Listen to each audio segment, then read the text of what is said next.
تو حضور کا خاکہ بنانا یہ کتنا بڑا جرم ہے. خاکہ سمجھتے؟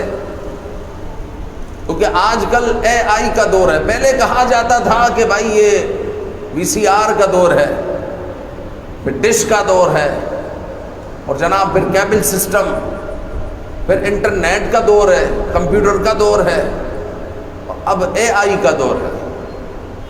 اور یہ اتنا بڑا فتنہ ہے جس کی کوئی انتہا نہیں. عام سطحی قسم کا آدمی تو اس کو سمجھ بھی نہیں سکتا، اور جو کچھ جوان ہیں جو سمجھتے ہیں تو اس کی ڈیپ کو وہ سمجھ ہی نہیں سکتے کہ یہ کتنا بڑا ڈیپ میں جا کر یہ کتنا بڑا کنواں ہے اور کیا کچھ ہو سکتا ہے. ابھی تو کسی کو کچھ پتہ ہی نہیں.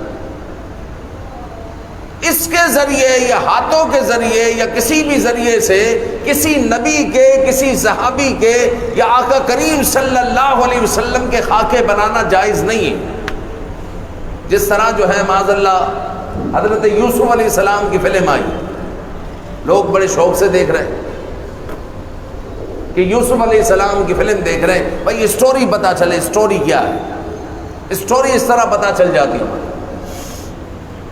یاد رکھیں کہ اگر آپ کسی نبی کی معاذ اللہ فلم دیکھتے ہیں، خاکہ دیکھتے ہیں، تو فلم دیکھتے ہوئے جو ایکٹر ہے، جو شرابی ہے، کبابی ہے، فاسق ہے، فاجر ہے، کہیں نہ کہیں طور پر کسی نہ کسی جگہ پر آپ اس کو حضرت یوسف علیہ السلام سمجھیں گے کہ یہ یوسف علیہ السلام ہے، یہ زلیخا ہے، یہ عزیز مصر ہے، یہ یعقوب علیہ السلام ہے، یہ یعقوب علیہ السلام کے بیٹے. کہیں نہ کہیں آپ جو ہے نبی کو ایک فاسق اور فاجر آدمی کے ساتھ ملا دیں گے.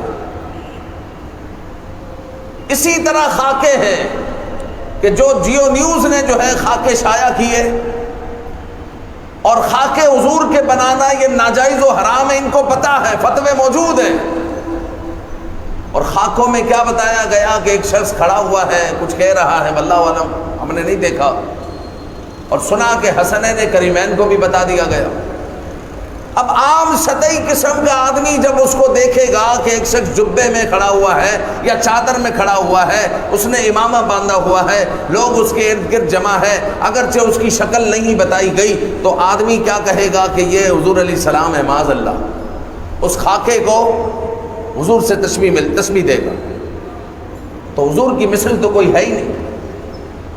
تو صحابہ اکرام کے اس طرح خاکے بنانا جائز نہیں ہے، تو امام الانبیاء کے خاکے بنانا کس طرح جائز ہو سکتا؟ آپ نے کچھ عرصہ پہلے سنا ہوگا ڈنمارک نے گستاخانہ خاکے بنائے. وہ یہی بات تھی، وہ گستاخانہ خاکے تھے، وہ اس سے بڑا جرم تھا. یہ بھی جرم ہے، وہ بھی جائز نہیں، یہ بھی جائز نہیں. لیکن 10 محرم کو یہ خاکے شائع کیے گئے، اور سرکار دو عالم صلی اللہ علیہ وآلہ وسلم کو خاکہ بنا کر حضور علیہ السلام کی ذات اقدس کو بیان کرنے کی کوشش کی گئی. یہ قطعاً جائز نہیں ہے. اور یہ صحافی لوگ ہیں، ان کو سب پتہ، ان میں بڑے بڑے وکلاء ہوتے ہیں، بڑے بڑے جناب عالی ان کی ٹیمیں ہوتی ہیں جو ہر چیز پر غور و فکر کرتی ہیں. تو ان کو یہ نہیں پتا کہ خاکے بنانا جو ہے یہاں پر پاکستان میں یا اسلام میں جائز نہیں ہے، پھر بھی انہوں نے شائع کیے. تو حکومت جو ان کو 15 دن کی سزا کے بعد بحال کرنے جا رہی ہے، حکومت سے ہماری گزارش ہے کہ آپ لوگ اپنے رٹ قائم کریں، اور سزا ایسی ہونی چاہیے کہ دوسروں کے لیے عبرت کا نشان بن جائے، کہ دوسرے کی کبھی ہمت نہ ہو کہ وہ حضور کے صحیح خاکے بھی بنائے. غلط خاکے تو وہ تو کسی لسٹ میں ہی نہیں. صحیح خاکے بنانا بھی جائز نہیں، کیونکہ صحیح خاکہ بھی ہوگا تو اس کو بھی دیکھنے والا معاذ اللہ حضور سے تشبیہ دے گا، حضور سے ملائے گا. تو صحیح خاکہ بنانا بھی جائز نہیں ہے. تو یہ کہے ہم نے صحیح خاکہ بنایا تو وہ بھی جائز نہیں ہے، کیونکہ سرکار دو عالم صلی اللہ علیہ وآلہ وسلم بے مثل و بے مثال ہے. تو ایک تصویر سے حضور کو کیسے تشبیہ دی جا سکتی؟ تو انہوں نے یہ بہت بڑا جرم کیا ہے، اور اہل پاکستان، اہل اسلام سراپا احتجاج ہے. اور حکومت سے بھی گزارش ہے کہ سزا ایسی ہونی چاہیے کہ جو دوسرے چینلز کے لیے عبرت بن جائے، کہ دوسرا چینل کبھی بھی پھر یہ ہمت نہ کرے. وگرنہ ہوگا یہ کہ 15 دن کی سزا ہے تو دوسرا چینل کہے گا کہ ہم بھی کریں، 15 دن کی سزا ہے نا. پھر اگر ہمیں زیادہ سزا ہوئی تو ہم عدالت میں چیلنج کر دیں گے کہ اس کو تو 15 دن کی سزا دی تھی، تو ہمیں بھی 15 دن کی سزا پر رکھا جائے۔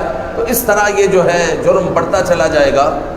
لہذا جرم کی سزا ایسی ہونی چاہیے کہ پھر جرم نہ ہو۔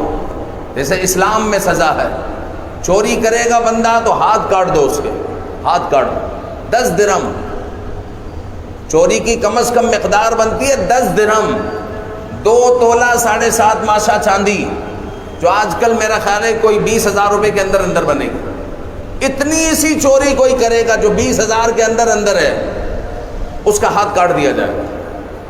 اور جس کا ہاتھ کٹے گا تو بتاؤ اس شہر والے سارے سدھر جائیں گے کہ نہیں سدھریں گے؟ تو اسلام ایک ہی مرتبہ سزا دیتا ہے، سزا ایسی ہو کہ پھر سارا معاشرہ سدھر جائے، پھر سارا معاشرہ سدھر جائے۔ تو ایسی سزا کا انتخاب کیا جائے کہ پھر سارے چینل والے سدھر جائے اور آئندہ کبھی بھی حضور کے خاکے نہ بنائے۔ اللہ رب العزت ہم سب کو رسول اکرم صلی اللہ علیہ وسلم کی محبت میں زندگی بسر کرنے کی توفیق عطا فرمائے۔ آمین بجاہ النبی الامین صلی اللہ علیہ وسلم۔